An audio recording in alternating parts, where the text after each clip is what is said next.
거룩하신 아버지, 오늘도 우리로 예배 자리에 있게 해주신 것을 감사드립니다. 그리스도의 피로 구원받은 저희들에게 그리스도 응로로 드리는 예배입니다. 이제 말씀 가운데 성령님 도우시고 인도해 주셔서 전한 자나 듣는 자가 말씀으로 큰 깨달음과 은혜를 입기를 간절히 바라고 원합니다. 이종을 그리스도의 피로 씻어주시고 시간의 성령의 인도함을 따라 바르게 복음이 선포되도록 은혜 입혀 주옵소서. 주 예수 그리스도의 이름으로 기도합나이다. 아멘. 제가 늘 강조했습니다. 성경은 어떤 책이라고 그랬죠? 구원의 책이다. 성경은 구원의 책, 또 그리스도의 책이다. 이걸 여러분은 항상 잊지 말아야 돼요. 성경이 하나님 말씀인 건 맞아요. 그러나 서양 사람들에게 성경이 하나님 말씀이다 그러면 너희들이나 열심히 읽어라 그래요. 성경은 구원의 책이다. 그래야 구원을 받고 싶은 사람들이 구원? 이게 뭐야? 구원이 뭐야? 좀 귀를 기울일 거 아니에요. 그러겠죠? 구원의 책이에요. 성경은 예수 그리스도의 책이에요. 이제 성탄절이 얼마 안 남았잖아요. 25일. 그날이 어떤 날이에요? 하나님 아들이 사람이 되신 날이죠.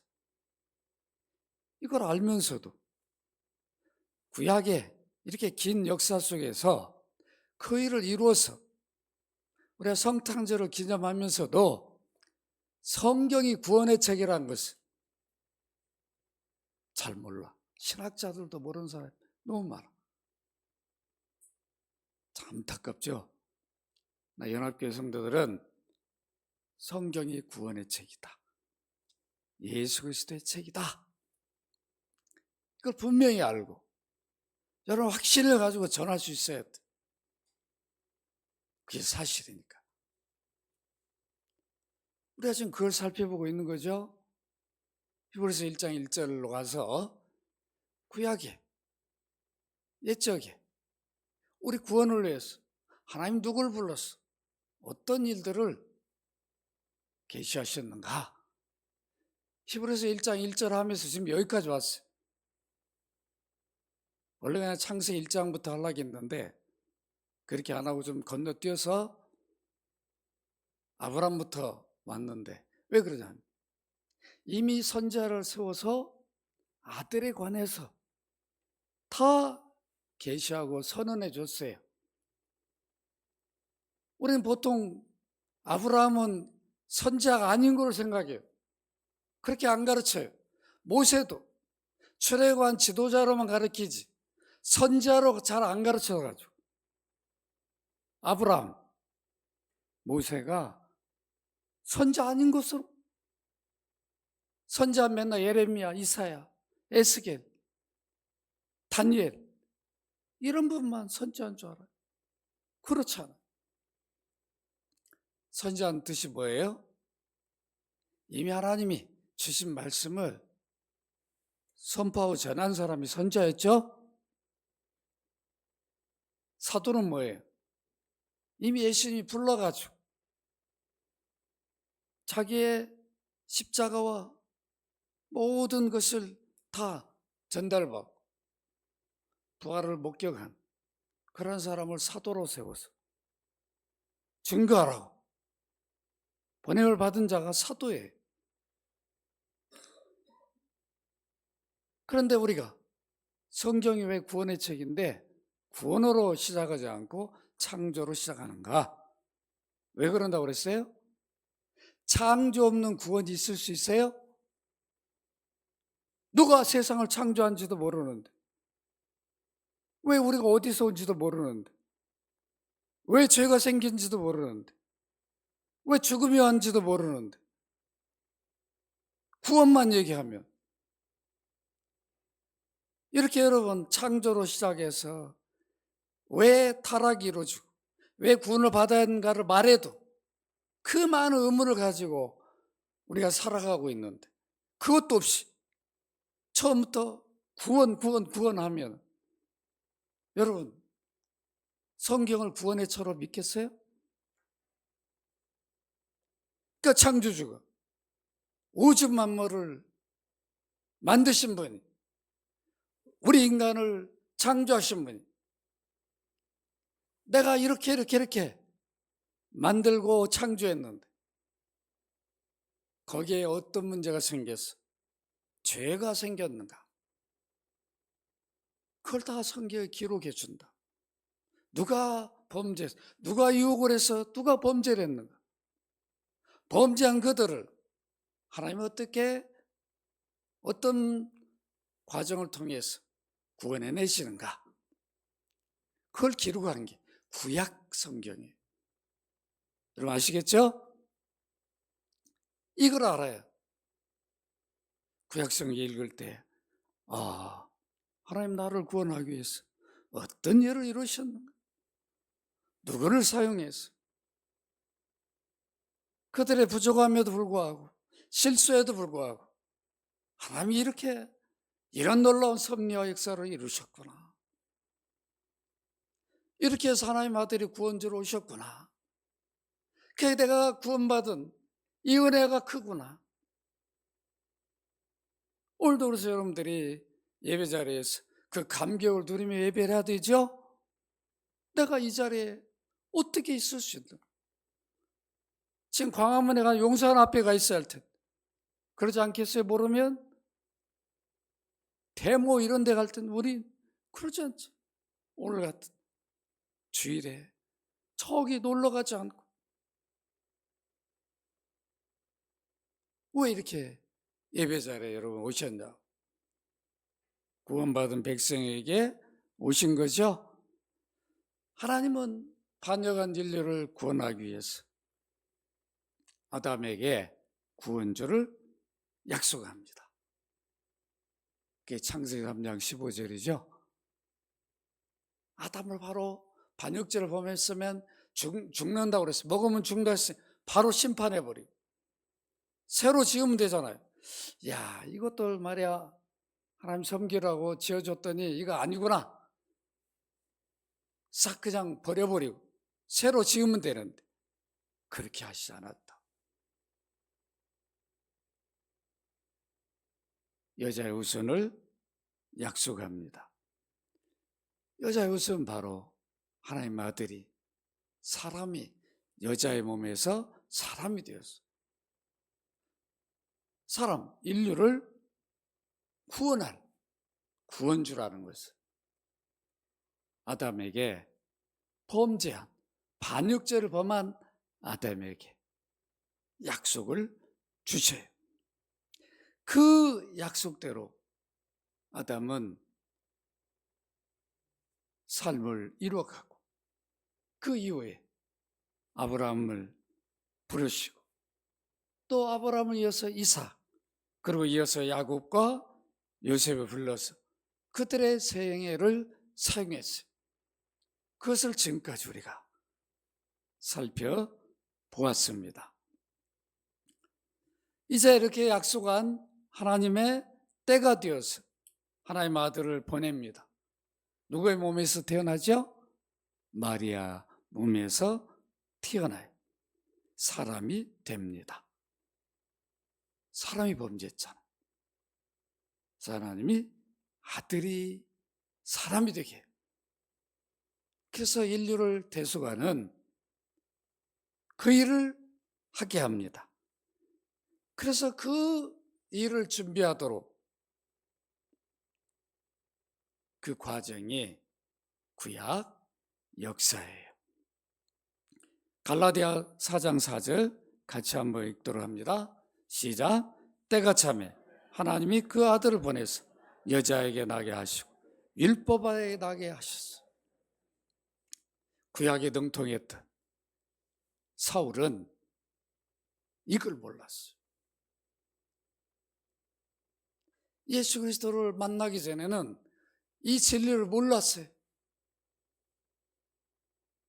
그래가지고 율법만 죽자사자 지켰어요. 흠이 없는 줄 알았어요. 구약이 그 약속 때문에 오신 예수 그리스도가 구원주라는 것을 깨닫지를 못했어요. 그래서 예수 믿지 못하게 하고 믿는 자들을 핍박했다고. 그렇게 구약이 능통했던 사람 납비잖아요. 최고 구약학자 밑에서 공부한 가말리엘 수제자가 사울이라. 그런 사람 구약에서 그리스도를 몰랐어. 그러니까 구원을 받지 못했어.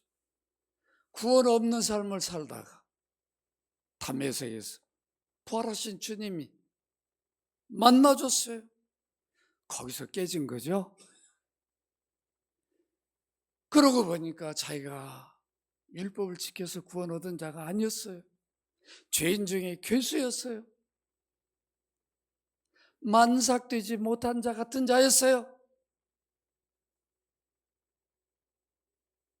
자기처럼 공부 열심히 한 사람이, 구약을 잘 아는 사람이 없는 줄 알았는데 자기가 알고 있는 모든 성경 지식, 하나님 아는 지식은 꽝이었어요. 오늘날 이런 일이 있으면 안 된단 말이에요. 성경은 많이 아는데 예수 그리스도 모르면 꽝이야, 꽝. 여러분 아시겠죠? 성경을 잘 몰라. 예수 그리스도를 알고 믿으면 그분이 최고예요. 이걸 우리가 알고 믿음 생활을 해야 됩니다. 바울은 그 때가 되었어요. 하나님이 아들을 보내서 우리 구원주가 됐다는 것을 알고 그 이후로부터는 축자사자, 목이 떨어져 나가도 그리스도를 자랑하고 전했어요. 여러분 이렇게 예수 믿으면 우리 삶이 바뀌어지는 거죠. 그 구원의 과정을 알면 그리스도를 존귀히 여길 수밖에 없어요. 여러분 이것을 알아야 됩니다. 이렇게 선자 약속대로 하나님의 아들이 구원주로 오셔서 직접 말씀하신 게 있어요. 요한복음 5장 39절 여러분 함께 읽습니다. 시작. 너희가 성경에서 영생을 얻는 줄 생각하고 성경 연구하거니와 이 성경이 곧 내게 대하여 증언하는 것이요.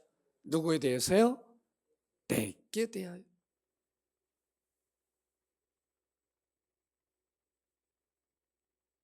예수님이 하나님 아들로 계실 때 사람이 되기 전에 아브라함도 부르신 분이고 아버지 아들 성령이 같이 불렀잖아요.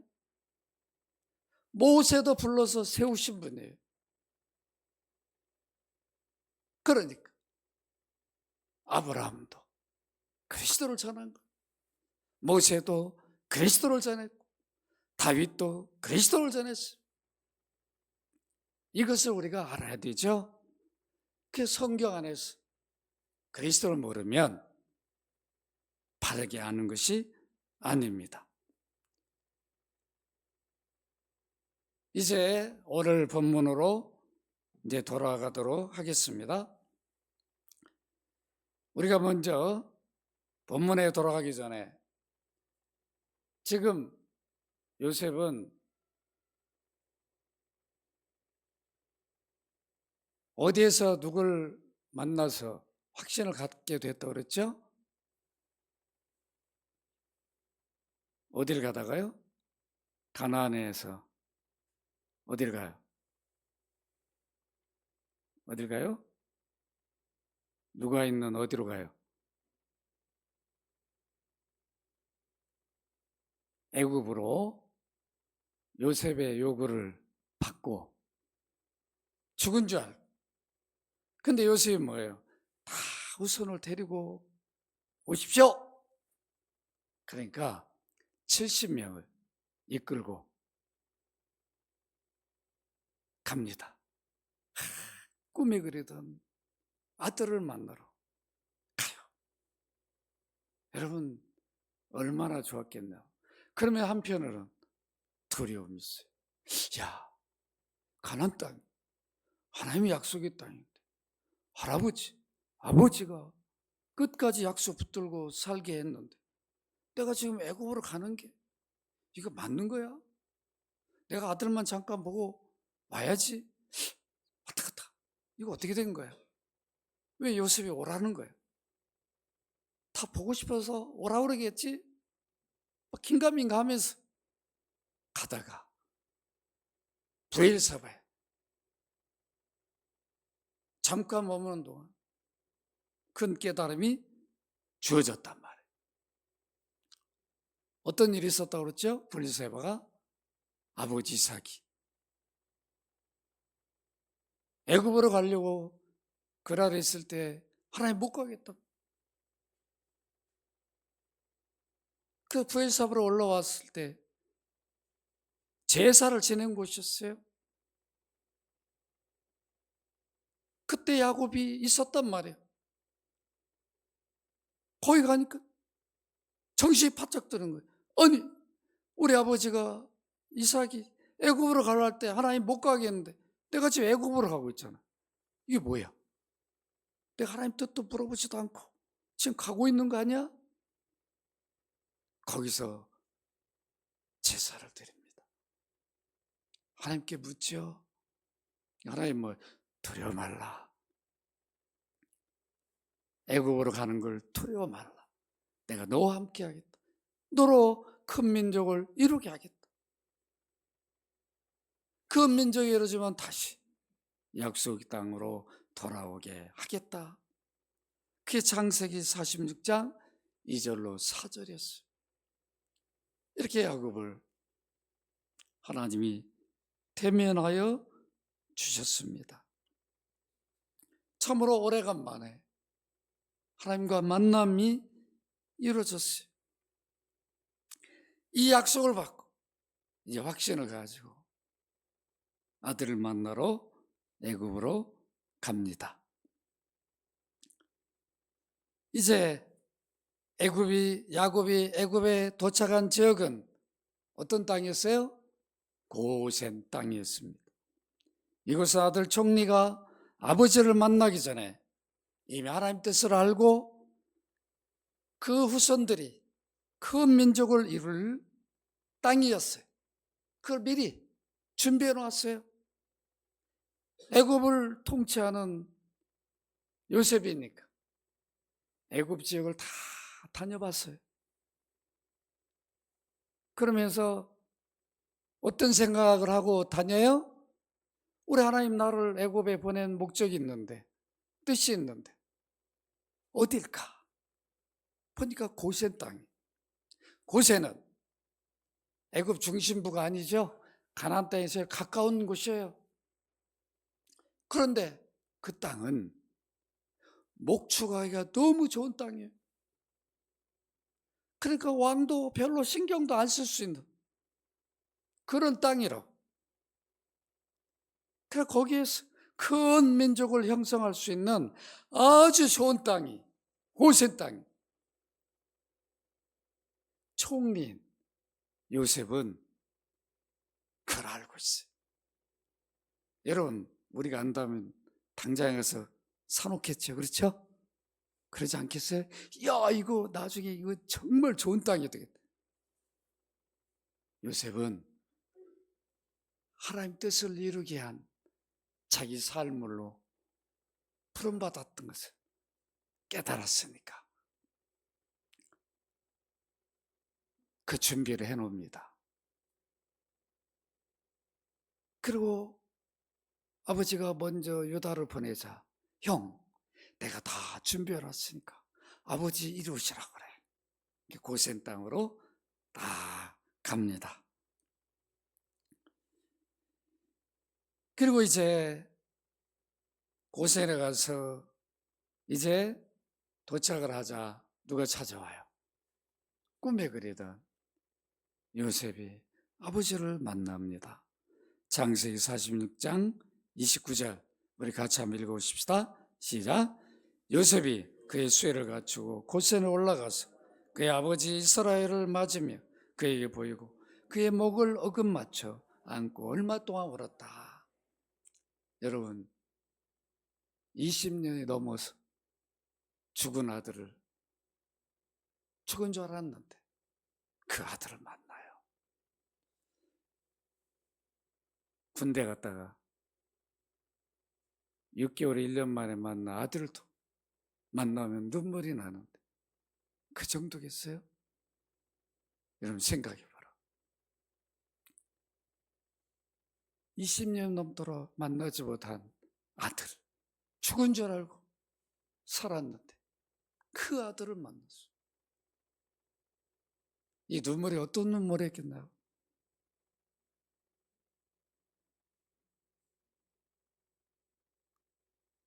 이제 이거로서 끝이 아니라 왕도 야곱의 모든 가족들이 왔다는 소식을 알고 있으니까 어떻게 합니까?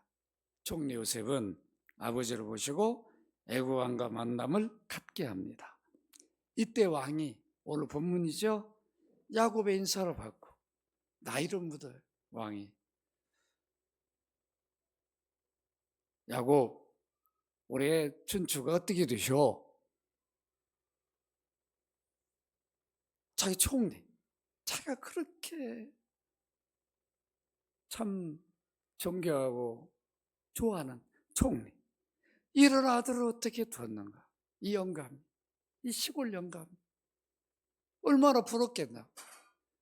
왕도 그런 아들을 못 둬가지고, 그런 후계자를 지금 없는데 어떻게 저런 노인에게서 이런 아들이 있는가?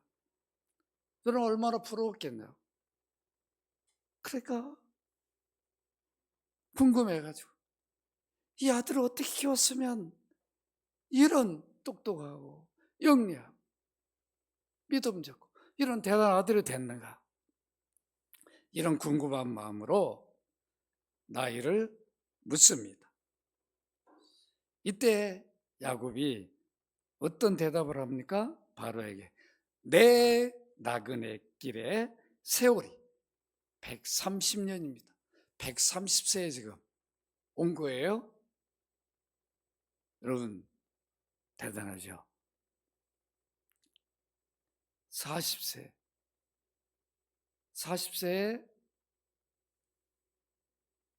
외삼촌 나반의 집 가서 20년을 살다가 60세에 가나안 땅에 왔는데 130세 애굽으로 가서 아들을 만나죠. 그러면서 내 나그네 길이 세월이 130년입니다. 내 나이가 얼마 못 되니 우리 조상의 나그네 길의 연조에 미치지 못하나 할아버지 아버지보다는 내가 어리고 적은 나이지. 무슨 세월을 보내었나이다? 험악한 세월을 보냈습니다.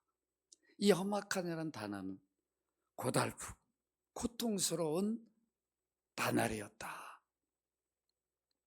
130년을 돌아보니까 고달프, 고통의 나날이었습니다.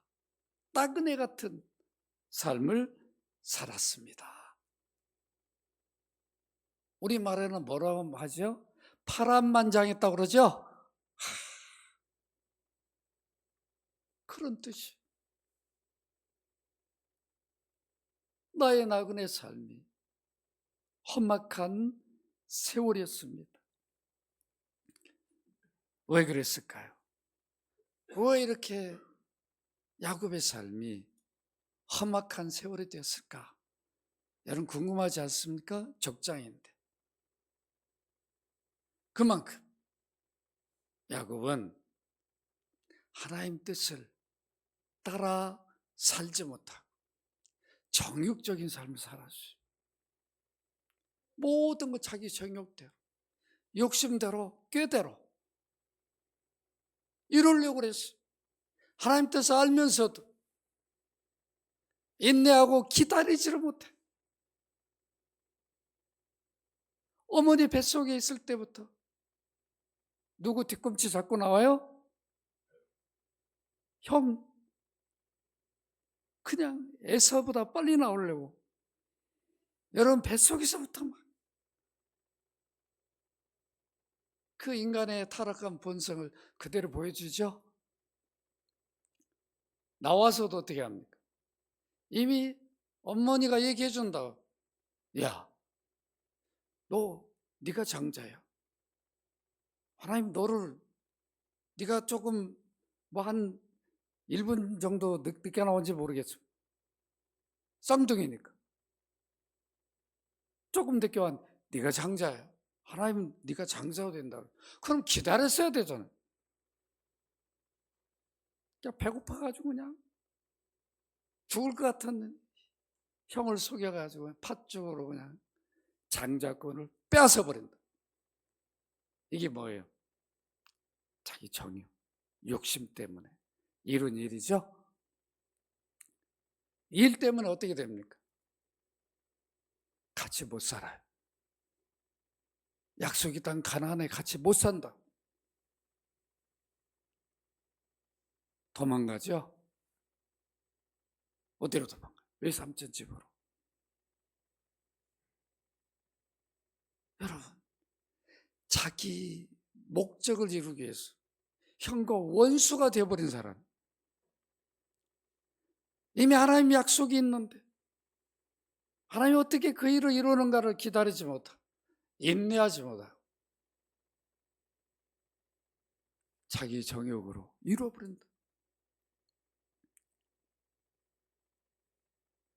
여러분, 외삼촌 나반의 집에 가서도 아주 둘이 쟁탈전하죠.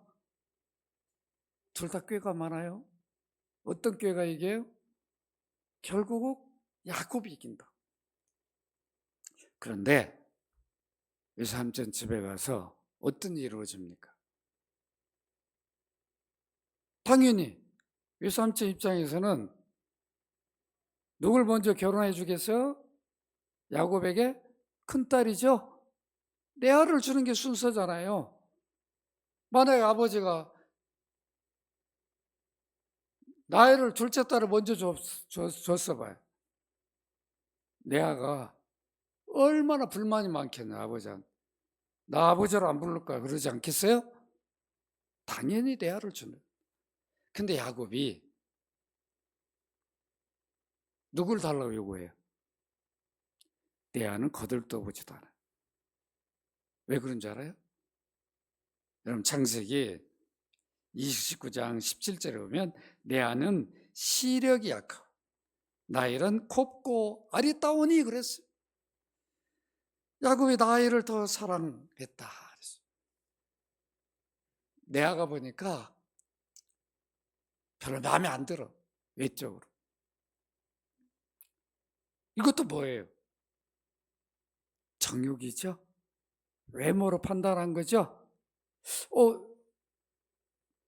외삼촌 집에 가니까 외삼촌 딸 둘이 있는데 내아가 큰딸이니까 내가 내아라고 좀 마음에 안 들어도 결혼한 게 맞구나. 그러잖아.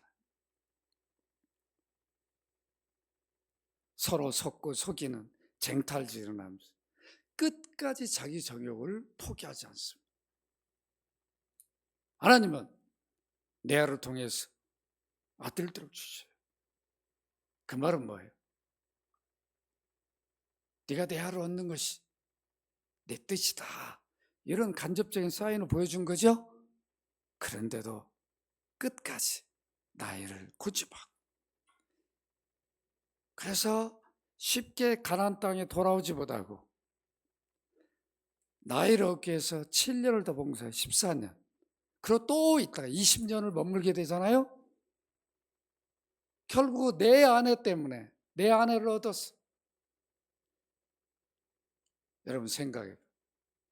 12명, 13명 얻죠? 12아들에다가 딸 하나까지.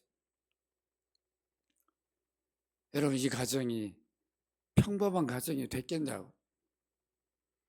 여러분 아내 하나도 힘든데 4명이라고 생각해 보라. 여러분 얼마나 그 가정이 서로 막 시기 질투 여러분 성경이 없지만은 이 쉬운 가정이 있겠나?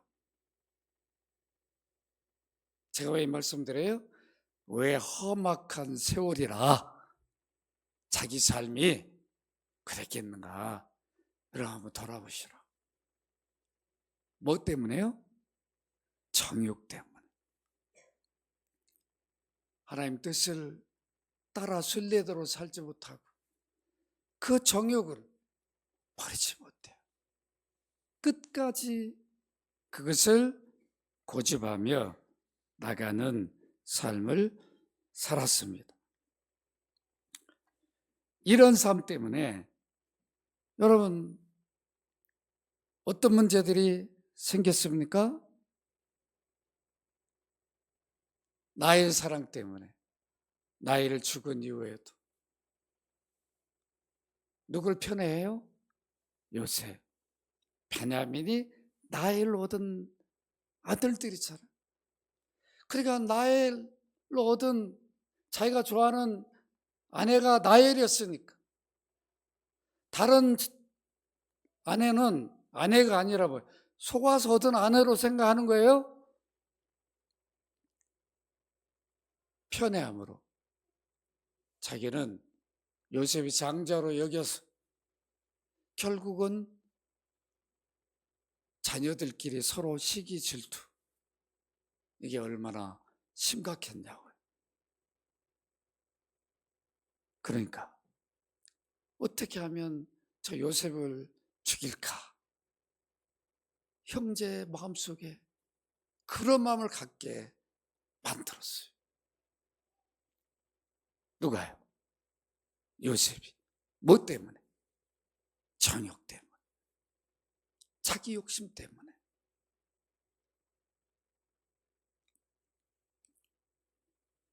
여러분, 이런 야곱의 정욕이 현대 사는 우리에게는 없는가? 그렇잖아요. 미국에서 발행하는 크리스천 투데이라고 하는, 아마 여러분 아실 겁니다. 그의 교회 중직자들의 25% 30%가 불륜을 경험한 통계가 있어요. 오늘날 그리스도인들도 이런 정욕적인 삶을 살고 있다는 그런 것을 보여주고 있습니다. 한국 기독교는 아니다. 그럴 수 있어요? 좀 이름 있는 목사님들도 다 그런 거에 넘어가가지고 어려움을 겪는 것을 여러분 다 알고 계실 겁니다. 외모 지상주의. 참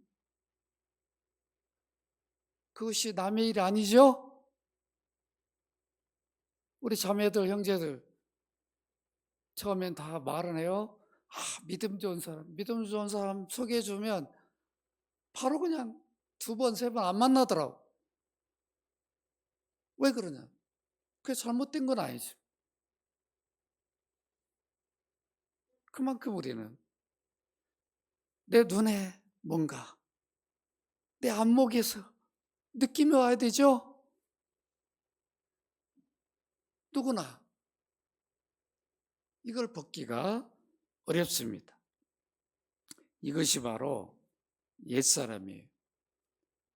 그래서 요한사도는 요한일서 2장 16절에서 이렇게 말씀합니다. 함께 읽습니다. 시작. 이는 세상에 있는 모든 것이 육신의 정욕과 안목의 정욕과 이생의 사랑이 다 아버지께 온 것이 아니요 무엇으로부터 왔다? 세상으로부터 왔다. 믿음의 눈을 간다면 정욕적인 것을 버릴 수 있어요. 야곱은 쉽게 못 버렸습니다. 그러다 보니까 험악한 세월을 살았어요. 그것 때문에.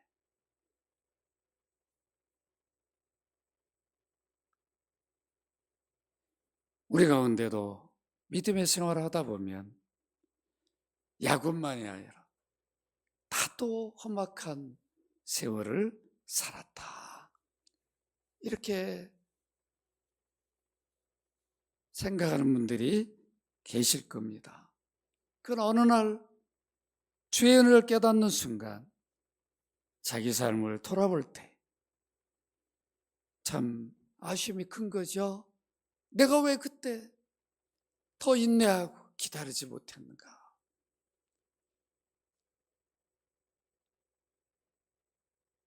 저라고 없겠어요? 왜 저라고 없겠냐. 저는 뭐 이런 말을 하면 소설을 100권 쓸 수 있어요. 전 잘 말 안 하죠? 그게 뭐 자랑거리라고 말하냐. 궁금하면 여러분 개인적으로 물어보세요. 왜 저라고 없겠나. 야곱이 왕 앞에서 험악한 세월을 살았다, 이 말 속에는 자기가 하나님 앞에 자기 부끄러움을 고백하는 거죠. 다 이렇게 어리석은 삶을 살아서 결국 하나님이 이렇게 다 애굽으로 이주하는 모든 과정도 하나님 섭리해서 다 이뤘는데 왜 이렇게 내가 정욕적인 삶을 살아서 꼬이고 인생이 꼬이고 또 꼬이고 이랬는가. 이걸 돌아보면서 후회한 거죠. 여러분, 우리가 버려야 할 게 뭐예요? 욕심, 정욕적인 거죠. 이 옛사람을 버려야 우리 하나님 뜻을 이루는 삶을 살 수 있습니다. 야곱은 애굽에 와서 17년을 아들 총리의 섬김을 받으며 삽니다.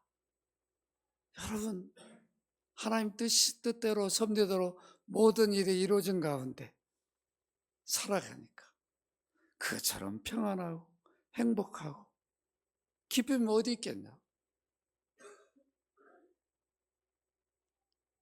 모든 자기 삶을 다 배설물로 여겨도 하나님 뜻대로 살 때 비록 그것이 짧을지라도 그것이 진정한 행복인 거죠. 그것이 기쁨인 거예요.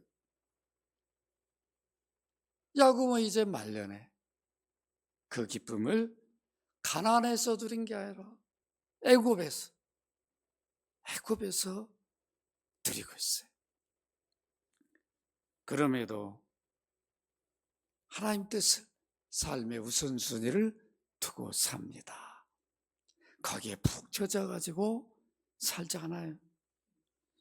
창세기 48장 15절 16절 보면 아들 요셉을 축복하면서 이런 고백합니다.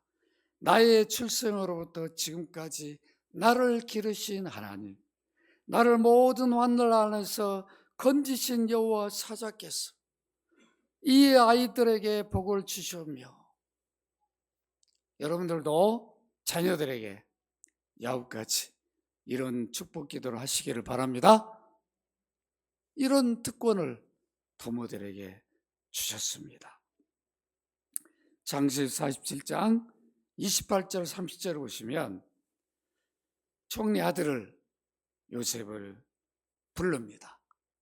유언을 남겨요. 어떤 유언을 남기죠? 자기가 죽을 날이 가까우매 그 아들 요셉을 불러 그의 이르되 이제 내가 내게 은혜를 입었거든 청하노니 내 손을 내 허벅지 아래에 놓고 인애와 성실함으로 내게 행하라. 아버지 허벅지 안에다 놓고 서로 약속 언약을 합니다. 애굽의 나를 장사하지 아니하도록 하라. 내가 조상들과 함께 눕거든 너는 나를 애굽에서 배우다가 조상의 묘지에 장사라. 요셉이 이르되 내가 아버지의 말씀대로 행하리이다. 아무리 애굽에 사는 것이 행복하고 부족함이 없이 만족할지라도 마음은 무엇을 품고 있어요? 큰 민족이 되면 하나님의 약속대로 가나안에 돌아가야 되잖아요. 그 마음을 품고 야곱은 살아갔어요. 그 증거를 보여줍니다. 여러분, 이런 모습 우리가 본받아야 되는 거죠. 우리가 때로는 우리 삶이 부족함이 없이 만족을 누릴 때에도 늘 우리 마음 중심에는 뭘 생각해야 돼? 하나님 뜻을 생각해야 돼. 하나님 섬김을 삶의 우선순위를 두고 살아야 되는 거죠. 거기에 빠져가지고 젖어서 살아가면 안 되는 거라. 이것을 야곱을 통해서 우리에게 보여줍니다.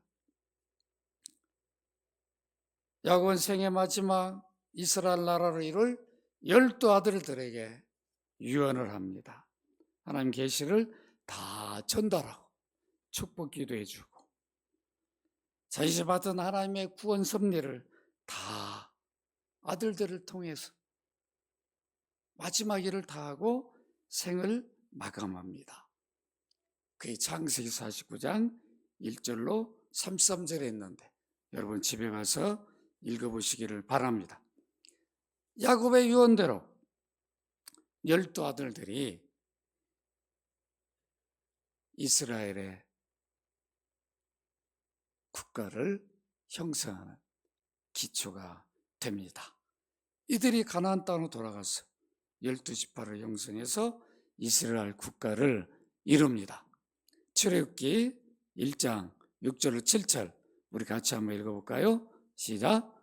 요셉과 그의 모든 형제가 그 시대의 사람은 다 죽었고 이스라엘 자손은 생육하고 불어나 번성하고 매우 강하여 온 땅에 가득하게 되었더라.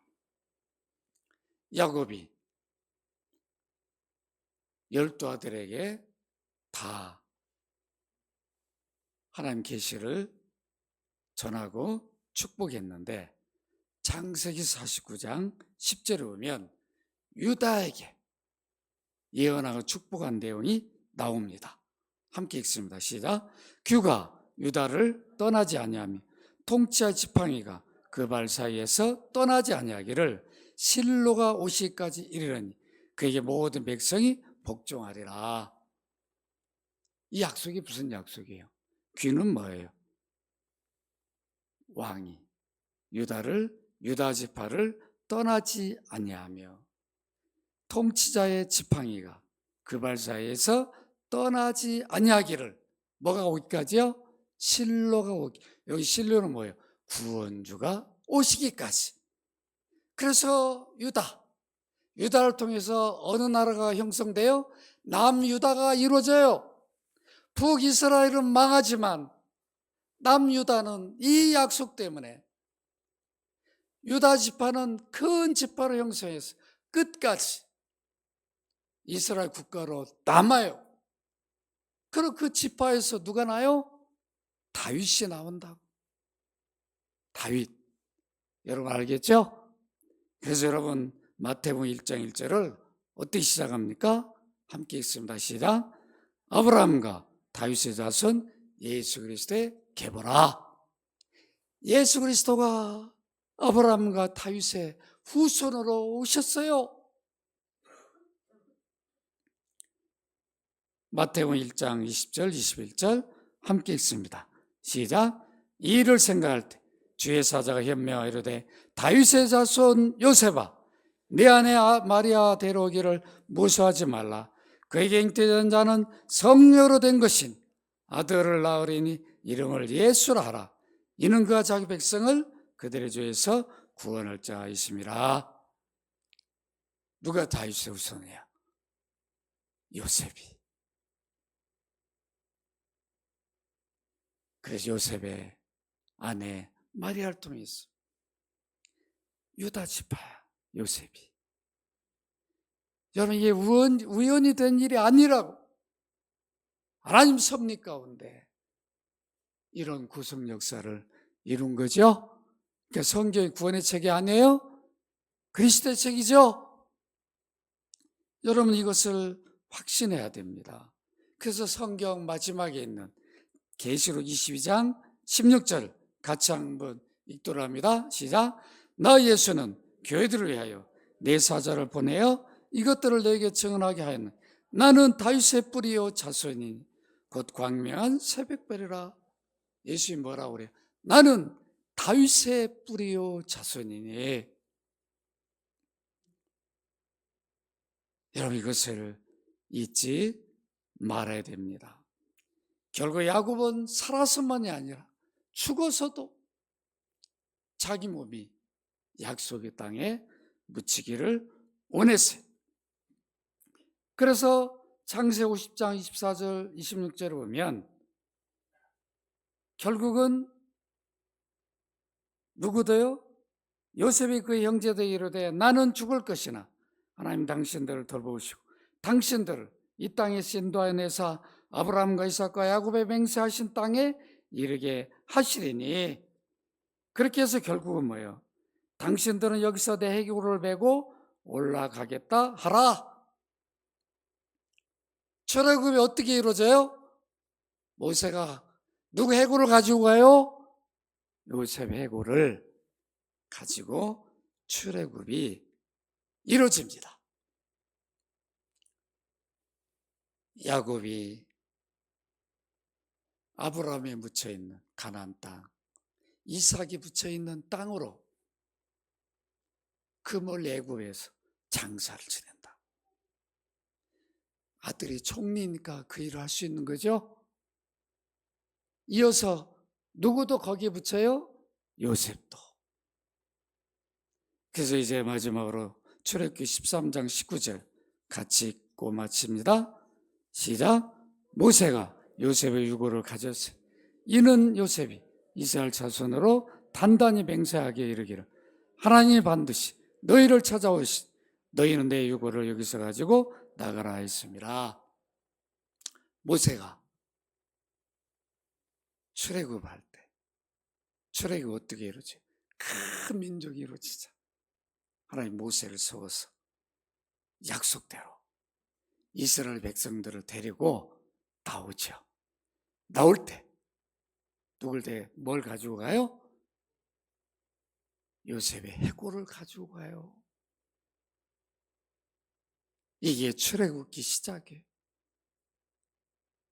그러니까 창세기와 출애굽기가 연결이 되죠. 모든 구원 과정을 이루는 역사라는 것은 이렇게 이루어집니다. 말씀을 맺습니다. 이렇게 하나님은 인류 구원 역사를 이루기 위해서 하나님 종들을 불러서 사용했어요. 그들의 허물에도 불구하고 그들의 부족에도 불구하고 실수투성임에도 불구하고 그들의 생애를 사용합니다. 어떻게 보면 한편으로 우리는 아브라함에게 이삭, 야곱, 요셉에게 빚진 자들이에요. 그들은 그들의 삶을 희생되어 줬어요. 그러나 뼛속까지 하나님 뜻을 이루는 삶을 삽니다. 죽어도 내 뼈를 약속의 땅에 묻어라. 이런 믿음으로 자녀들을 양육하고 후손들에게 그 신앙을 물려주고 이 삶을 삽니다. 여러분 어떻습니까? 이런 구원 과정을 통해서 우리가 예수 그리스도를 믿게 된 거죠. 그래서 우리에게 그리스도가 보호합니다. 이제 오늘날 우리에게 주신 하나님 뜻은 무엇입니까? 이미 이 약속대로 하나님 아들을 보내서 구원 역사를 다 이루어졌어요. 이제 우리는 이런 일을 할 필요가 없어요. 우리는 증거를 해줘야 되는 거죠. 한 영혼을 소중히 여기고 가정복음화를 위해서, 이웃복음화를 위해서, 민족복음화를 위해서 우리 자신을 희생해야 돼요. 희생 없이는 이런 일이 이루어지지 않아요. 야곱의 희생 없이, 아브라함의 희생 없이, 요셉의 희생 없이 어떻게 하나님 구원 역사가 이루어졌습니까? 그들의 생애를 드렸다. 여러분들 한 영혼을 소중히 여긴다면 자기를 희생해야 합니다. 자기의 모든 것을 희생해서라도 우리 어머니 아버지가 구원한 일이 있다면, 우리 자녀들이 믿음의 삶을 살 수 있다면 내 뼈를 깨어서라도 해야 됩니다. 이걸 우리에게 가르쳐 주는 것이죠. 이 구원이 우리 인생에 최고 소중한 것, 이것보다도 소중한 게 없다, 귀한 것이 없다. 여러분들이 이것을 가져야 되고, 그런 마음으로 한 영혼들을 대해야 됩니다. 이것을 요셉, 야곱을 통해서 우리에게 보여주고 있는 것이, 여러분들이 이 믿음으로 사시기를 주의 이름으로 축원합니다. 거룩하신 아버지, 우리에게 주신 하나님 뜻은 예수 믿었기 때문에 천국 티켓을 받았으니까 그냥 그것만 가지고 살라, 그것이 아니라 네가 구원받았다, 너를 구원하신 하나님, 너 구원을 위해서 십자가에 찢기고 피 흘려 죽으시고 부활하신 예수 그리스도를 증거하라고 하는 은혜였음을 잊지 않기를 원합니다. 우리 가정이 구원만 받을 수 있다면 내 뼈가 부서져도 그 일을 할 수 있게 하여 주옵소서. 우리 이웃들이 구원에 이른다면 내 어떤 곳도 희생할 수 있는 섬김과 그런 마음을 갖고 믿음의 삶을 살게 하여 주옵소서. 주 예수 그리스도 이름으로 기도합나이다. 아멘.